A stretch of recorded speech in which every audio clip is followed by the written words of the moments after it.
I want to talk about two specific success stories that we've had. And the reason why I'm choosing these two success stories is because they are the sample candidate. They're you. They're the student that feels like no matter what they do, they can't get anywhere. The political atmosphere is too harsh. I can't stay here. I can't get H-1B. I want to tell you it's not true. They're the students that maybe didn't have the greatest backgrounds. They're the students that couldn't find internships. These students were every single one of you at a certain point in time. They all have four things in common. You know, the first one is that they tried to get as much experience as they could leading up to graduation. The second is that they really took time to build relationships within the US. So branching outside of the groups of Chinese students that they knew to make friends with American students and to go out and network with American professionals. And a lot of these things they did, on their own, and a lot of them they did with our guidance. Patience is the third one. You can't expect to find a job within a month after you graduate. It's just not going to happen. Patience is one of those key traits, right? It's a lot of waiting, especially after you've submitted or exhausted all of your application opportunities online. And the fourth key that they have to their success is determination. Even though interview after interview, sorry, you're not what we're looking for. Sorry, we don't sponsor. Sorry, we don't hire international students. Oh, sorry, you didn't make it to the next round. They never gave up. They hung in there and they never felt defeated.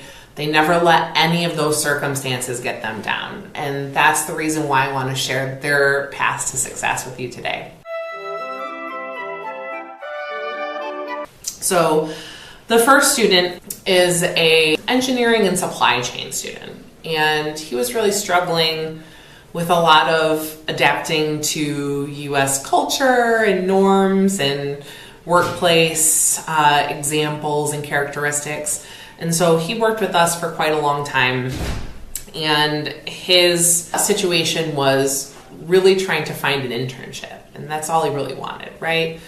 He knew that maybe it would be difficult to get a full-time job, and he wasn't really expecting it to happen. And, then again, maybe that's why he did so well.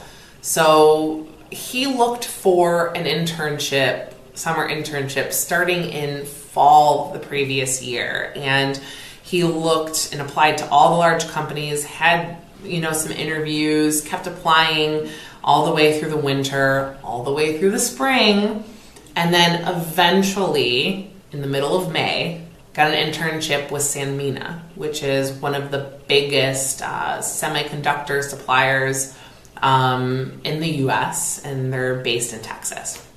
I have companies all over the world. Ended up having to do a little bit of negotiation, a little bit of networking, going through a couple rounds of interviews, and eventually got the position.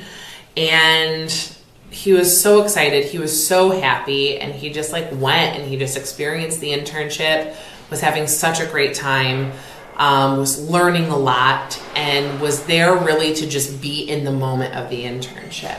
The best part about that is he didn't go into it really expecting anything out of it. He actually just got a return offer. So now when he graduates in December, he knows where he's going to go. He already knows he has a full-time job. He already knows that they sponsor. And he's pretty much set. So it's that kind of international American dream story, right?